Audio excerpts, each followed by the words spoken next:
Welcome to dream shore. ഇന്നത്തെ പുതിയൊരു വീഡിയോയിലേക്ക് എല്ലാ ഉദ്യോഗാർത്ഥികൾക്കും സ്വാഗതം. അപ്പോൾ നമ്മൾ കഴിഞ്ഞ ക്ലാസ്സിൽ റിസർച്ച് മെത്തഡോളജിയിൽ ടൈപ്സ് ഓഫ് റിസർച്ച് ആയിരുന്നു എടുത്തിട്ടുണ്ടായിരുന്നത്. അപ്പോൾ ടൈപ്സ് ഓഫ് റിസർച്ചിൽ നമ്മൾ ഡിസ്ക്രിപ്റ്റീവ് റിസർച്ചാണ് ഇന്നലെ ഡിസ്കസ് ചെയ്തത്. അപ്പോൾ ആ ക്ലാസ് എല്ലാവർക്കും മനസ്സിലായെന്ന് വിചാരിക്കുന്നു. അതിൻ്റെ ബാക്കി ഭാഗമാണ് ഇന്നത്തെ ക്ലാസ്സിൽ നമ്മൾ എടുക്കാൻ പോകുന്നത്.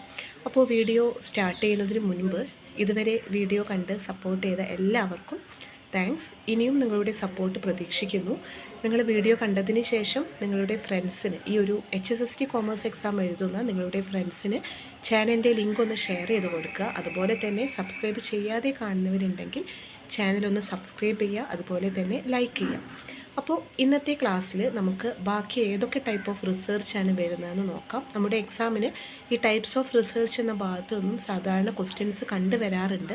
അപ്പോൾ അതുകൊണ്ട് തന്നെ ഓരോ ടൈപ്പ് ഓഫ് റിസർച്ചും എന്താണെന്നുള്ളത് വളരെ കൃത്യമായി മനസ്സിലാക്കി നോട്ട് എഴുതി തന്നെ എല്ലാവരും പഠിക്കുക. നോട്ട് വളരെ ഇമ്പോർട്ടൻ്റ് ആണ്. നമുക്ക് എക്സാമിന് പോകുന്നതിന് മുൻപ് നോട്ട് വെച്ചിട്ട് വേണം നിങ്ങൾ പ്രിപ്പയർ ചെയ്യാൻ വേണ്ടിയിട്ട്. ഓരോ കാര്യങ്ങളും നമ്മൾ എഴുതി വെച്ചത് റിവിഷൻ ചെയ്ത് കഴിഞ്ഞാൽ മാത്രമേ നമുക്ക് എക്സാം ആകുമ്പോഴേക്കും ഈ കാര്യങ്ങളെല്ലാം ഓർമ്മയിലുണ്ടാവുള്ളൂ. കാരണം ഒരു സബ്ജക്റ്റ് മാത്രമല്ല, ഒരുപാട് സബ്ജക്റ്റ് നമുക്ക് പഠിക്കാനുണ്ട്. പഠിക്കുന്ന ഓരോ സബ്ജക്റ്റും അതിൻ്റേതായ നോട്ടുകളൊക്കെ എഴുതി അതിനനുസരിച്ച് പ്രിപ്പയർ ചെയ്ത് പോവുക. എക്സാം വരെ ഈ 6 മന്ത് വരെ നമുക്ക് പഠിക്കുന്ന കാര്യങ്ങളെല്ലാം നമ്മൾ എഴുതി വെച്ചിട്ട് വേണം റിവിഷൻ ചെയ്ത് മുന്നോട്ട് പോകാൻ വേണ്ടിയിട്ട്. അപ്പോൾ ഈ കാര്യങ്ങളെല്ലാം വളരെ കൃത്യമായിട്ട് ചെയ്ത് കഴിഞ്ഞാൽ മാത്രമേ നിങ്ങൾക്ക് സക്സസ് ഉണ്ടാവുകയുള്ളൂ. 1-2 ദിവസം മാത്രം എക്സാം എഴുതണം കിട്ടണമെന്ന ചിന്ത ഉണ്ടായാൽ പോരാ. എക്സാം എഴുതുന്നത് വരെ ഈ ഒരു ലക്ഷ്യത്തിന് വേണ്ടി നന്നായി പരിശ്രമിക്കുന്നവർക്ക് മാത്രമേ വിജയം ഉണ്ടാവുകയുള്ളൂ. അതുകൊണ്ട് ഒട്ടും തളരാതെ തന്നെ എല്ലാവരും നന്നായിട്ട് പഠിക്കുക. ഇന്നത്തെ വീഡിയോയിലേക്ക് നമുക്ക് പോകാം. Next type of research is explanatory research. This research conducted to identify the extent and nature of cause and effect relationship.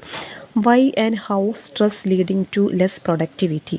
Why and how promotion leading to high sales. ഇങ്ങനെ നമ്മൾ what is the cause and effect അങ്ങനെയുള്ള relationship identify ചെയ്യുകയാണെങ്കിൽ അങ്ങനെയുള്ള type of റിസർച്ചിനെയാണ് നമ്മൾ explanatory research എന്ന് പറയുന്നത്. Then next type is exploratory research. It is also known as formulative research. Exploratory research is an initial research. Starting നമ്മൾ ചെയ്യുന്ന ഒരു റിസർച്ചാണ് ഈ എക്സ്പ്ലോറേറ്ററി റിസർച്ച് എന്ന് പറയുന്നത്. It is a preliminary study of a new problem. ഒരു പുതിയ പ്രോബ്ലത്തിനെ കുറിച്ച് നമ്മൾ ആദ്യമായിട്ട് സ്റ്റഡി ചെയ്യുകയാണെങ്കിൽ അതാണ് exploratory research. It is a preliminary study of a new problem about which the researcher has little or no knowledge. അപ്പോൾ നമുക്ക് ഏതെങ്കിലും ഒരു കാര്യത്തിനെക്കുറിച്ച് നമ്മൾ സ്റ്റഡി ചെയ്യാൻ പോവുകയാണ്. ആ ഒരു കാര്യത്തിനെക്കുറിച്ച് നമുക്ക് പ്രീവിയസ് നോളജ് ഒന്നുമില്ല. നമ്മൾ ആദ്യമായിട്ട് സ്റ്റഡി ചെയ്യാൻ പോകുന്ന ഒരു ടോപ്പിക്കാണ്. അങ്ങനെയുള്ള കേസിലാണ് നമ്മൾ ഈ എക്സ്പ്ലോറേറ്ററി റിസർച്ച് യൂസ് ചെയ്യുന്നത്. It is similar to doctors initial investigation of a person or the FIR prepared by police. ഇതെല്ലാം നമുക്ക് എക്സ്പ്ലോറേറ്ററി റിസർച്ചിന് എക്സാമ്പിളായിട്ട് പറയാവുന്നതാണ്. ആദ്യമായിട്ട് ചെയ്യുന്ന ഒരു ടൈപ്പ് ഓഫ് റിസർച്ചാണ്. നമുക്ക് പ്രീവിയസ് നോളജ് ഒന്നും ഇല്ലാതെ ആദ്യമായിട്ട് നമ്മളൊരു കേസ് കൺസിഡർ ചെയ്യുമ്പോൾ അതിനെ നമ്മൾ എക്സ്പ്ലോറേറ്ററി റിസർച്ച് എന്നാണ് പറയുന്നത്. It is the initial research conducted to clarify and define the nature of a problem. ഒരു പ്രോബ്ലത്തിൻ്റെ നേച്ചർ ഐഡൻറ്റിഫൈ ചെയ്യാൻ വേണ്ടിയിട്ട്. അതുപോലെ ഇറ്റ് ഈസ് സ്റ്റിൽ സ്ട്രക്ചേർഡ്. അതുപോലെ does not provide conclusive evidence. Subsequent research expected after the exploratory study. Then different types of exploratory research are literature survey, experience survey, study of insight stimulating cases, analysis of secondary data. These all are types of exploratory research. The next one is experimental research. It is a scientific approach to research. Experimental research എന്ന് പറഞ്ഞാൽ നമ്മൾ experiments conduct ചെയ്യുക. ഏതെങ്കിലും ഒരു കാര്യത്തിനെ കുറിച്ച് നമ്മൾ scientific അപ്രോച്ചാണ് experimental റിസർച്ചിൽ വരുന്നത്.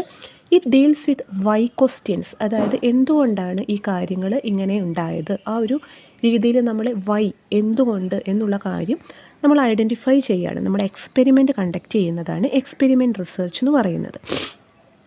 It is the research in which the effect of the independent variable on the dependent variable is usually observed and recorded. നമ്മൾ 2 ടൈപ്പ് ഓഫ് വേരിയബിൾസ് ഉണ്ട് അല്ലേ, dependent and independent variable. Independent variable എന്ന് പറഞ്ഞാൽ എന്താണ്? Free ആയി നിൽക്കുന്ന വേരിയബിളാണ്. വേറെ ഒന്നിനെയും അത് ഡിപ്പെൻഡ് ചെയ്യുന്നില്ല. ബട്ട് ഡിപ്പെൻഡൻറ്റ് വേരിയബിൾ എന്ന് പറഞ്ഞാൽ അത് മറ്റൊന്നിനെ ആശ്രയിച്ച് അതിന് നിൽക്കാൻ പറ്റുള്ളൂ. അപ്പോൾ ഈ രണ്ട് വേരിയബിൾസും, അതായത് ഡിപ്പെൻഡൻറ്റ് ആൻഡ് ഇൻഡിപെൻഡൻറ്റ് വേരിയബിൾസ് തമ്മിലുള്ള ആ ഒരു റിലേഷൻ നമുക്ക് ഫൈൻഡ് ഔട്ട് ചെയ്യാൻ എക്സ്പെരിമെൻ്റൽ റിസർച്ചിലൂടെ നമുക്ക് ചെയ്യാൻ പറ്റുന്ന ഒരു കാര്യമാണ്. അതുപോലെ തന്നെ എക്സ്പെരിമെൻറ്റ്സ് കണ്ടക്ട് ചെയ്യുന്നതിനാണ് ഇവിടെ ഇമ്പോർട്ടൻസ് കൊടുക്കുന്നത്, experimental research. Then next type of research is basic research. It is also known as pure and fundamental research. It is the original type of research. അതായത് it is undertaken for the first time. നമ്മൾ ആദ്യമായിട്ടൊരു നമ്മുടെ ഒരു ക്യൂരിയോസിറ്റിയിൽ നമ്മൾ എന്തെങ്കിലും ഒരു കാര്യത്തിനെ കുറിച്ച് സ്റ്റഡി ചെയ്യാൻ തീരുമാനിക്കുകയാണ്. അപ്പോൾ for example Einstein's theory of relativity, ഒരു ക്യൂരിയോസിറ്റിയുടെ പുറത്താണ് ആ ഒരു കാര്യം കണ്ടുപിടിച്ചത് അല്ലേ. അപ്പോൾ അതിനെ നമുക്ക് പ്യുവർ റിസർച്ച് എന്ന് പറയാം. നെക്സ്റ്റ് ഈസ് ബേസിക് റിസർച്ചിൻ്റെ കണ്ടിന്യൂഷൻ തന്നെയാണ് പറയുന്നത്. It attempts to expand the limits of knowledge and not directly involved in the solution to a pragmatic problem.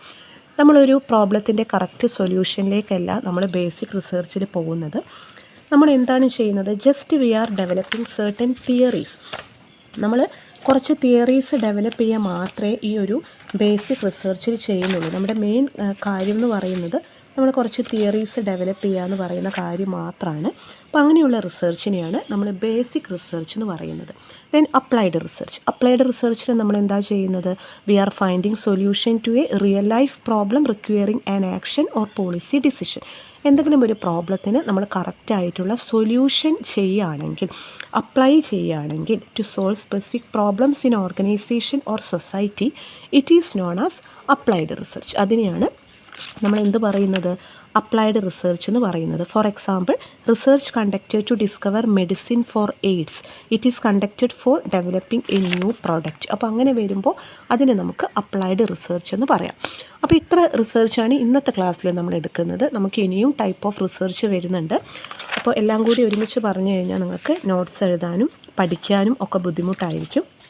അപ്പോൾ അതുകൊണ്ട് ഇനി വരുന്ന റിസർച്ച് നമുക്ക് qualitative research, quantitative research, structured and unstructured research, conceptual and empirical research, അതൊക്കെയാണ്. അപ്പോൾ ആ കാര്യങ്ങളെല്ലാം നമുക്ക് നെക്സ്റ്റ് ഒരു ക്ലാസ്സിൽ പറയാം. Thank you.